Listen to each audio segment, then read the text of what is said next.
हाँ, आज हम लोग भारतीय संविधान के पार्ट्स देखेंगे, कितने भागों में भारतीय संविधान को बांटा गया है। परीक्षाओं में मुख्य रूप से ये क्वेश्चन पूछ दिया जाता है कि कौन सा विषय किस पार्ट में, किस भाग में दिया गया है। भारत के मूल भारतीय संविधान में 22 भाग दिए गए, 395 अनुच्छेद और 8 अनुसूचियाँ और 22 भाग भारत के मूल संविधान में थे। ठीक है, तो अनुसूचियाँ जो हैं उसमें परिवर्तन आया और तत्काल में अनुसूचियाँ कितनी हैं? 12। ठीक है, और अनुच्छेद 395 ही हैं, लेकिन उसमें कुछ परिवर्तन किया गया है, उसको जब अनुच्छेद का भाग आएगा तो बताया जाएगा। लेकिन तत्काल में जो भारतीय के संविधान में, मूल संविधान में भी 22 भाग थे और वर्तमान में भी 22 भाग हैं। ठीक, तो आइए हम लोग एक एक करके भारत के संविधान के भागों को देखते हैं।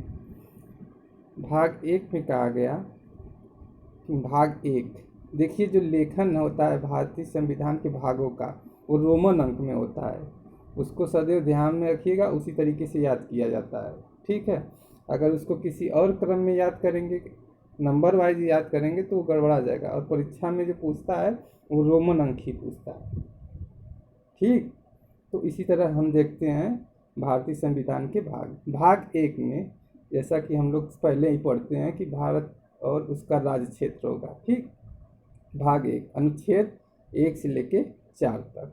ठीक, अनुच्छेद 1 से लेके 4 तक। भाग 2 में भारत की नागरिकता के विषय में बताया गया।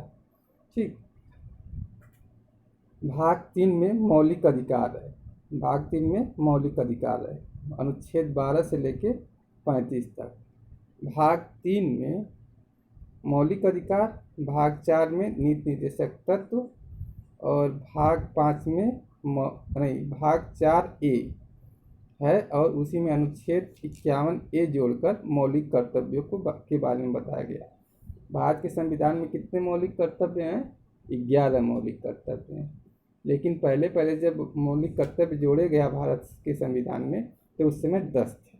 ठीक, भाग 5 में संघ के बारे में बताया गया। संघ की कार्यपालिका, राष्ट्रपति और प्रधानमंत्री, मंत्रिपरिषद के बारे में बताया गया है। भाग 6 में राज्यों के बारे में बताया गया। ठीक है, भाग 7 में ये निरसित हो गया है, मतलब ये सस्पेंड हो गया, इसको खत्म कर दिया गया, लेकिन वो भाग 7 उसी तरह बना हुआ है। ठीक है, अगले भाग में देखते हैं भाग 8। भाग 8 में संघ और राज्य क्षेत्रों के बारे में बताया गया। यहाँ पर ध्यान देने की बात है कि भाग 6 में बताया गया राज्यों के बारे में, भाग 7 निरसित है, मतलब सस्पेंड खत्म कर दिया गया है। भाग 8 में संघ और राज्य क्षेत्रों के बारे में बताया गया है, जिसको आप लोग सामान्य भाषा में यूटी कहते हैं। ठीक, इसके बाद अगला जो भाग है 8, भाग 8 में पंचायतों के बारे में बताया गया है। भाग 8 में पंचायत के बारे में बताया गया, अनुच्छेद 243 से 243O तक। 93वां संविधान संशोधन 1992 के तहत ये भाग भारतीय संविधान में लाया गया। और भाग 9A नगर पालिका के बारे में बताया गया है, संविधान संशोधन 74वां 1992 में इसको लाया गया। भाग 9B, भाग 9A में नगर पालिका, 9B में सहकारी समितियां लाई गई, अनुच्छेद 243 से 43ZS से 243ZT तक। ये 92वां संविधान संशोधन द्वारा भारतीय संविधान में जोड़ा गया। भाग 10 में अनुसूचित जनजाति क्षेत्रों के बारे में बताया गया, अनुच्छेद 244A भी। ठीक है, भाग 11 में संघ और राज्य क्षेत्र के बीच संबंध के बारे में बताया गया है। 11 में संघ एवं राज्य क्षेत्र के बारे में बताया गया है। भाग 12 में वित्त, संपत्ति, संविदा और संवाद। ठीक है, वित्त, भाग 12 में वित्त, संपत्ति, संविदा और वाद के बारे में वर्णन किया गया है। भाग 13 में भारत के राज्य क्षेत्र के भीतर व्यापार, वाणिज्य एवं समागम की जो विषय वस्तु है उसके बारे में बताया गया है। ठीक है। भाग 14 में संघ राज्य क्षेत्रों के अधीन सेवाओं के बारे में बताया गया है। ठीक है, जैसे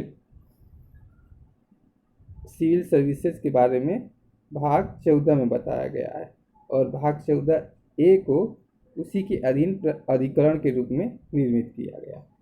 और उसके साथ भाग 15 निर्वाचन और निर्वाचन आयोग और निर्वाचन आयोग की क्या शक्तियां हैं भाग 15 में बताया गया है। भाग 16 में कुछ वर्गों के संबंध में विशेष उपबंध किए गए हैं।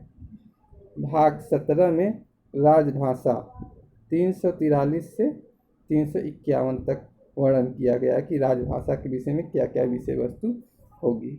आपातकाल भाग 18 में आपातकाल के बारे में बताया गया जो अनुच्छेद 352 से 360 के बीच में दिया गया है। भाग 19 प्रकीर्णन है। भाग 20 संविधान संशोधन है। ये क्वेश्चन पूछता है, इम्पॉर्टेंट है। भाग 20 में क्या दिया गया है? संविधान संशोधन दिया गया है, अनुच्छेद 368। भाग 21 में अस्थायी संक्रमणकालीन एवं विशेष उपबंध के बारे में बताया गया है और भाग 22 में संविधान का संक्षिप्त नाम, प्रारंभ, हिंदी पाठ के बारे में अनुच्छेद 393 से 395 तक का वर्णन है।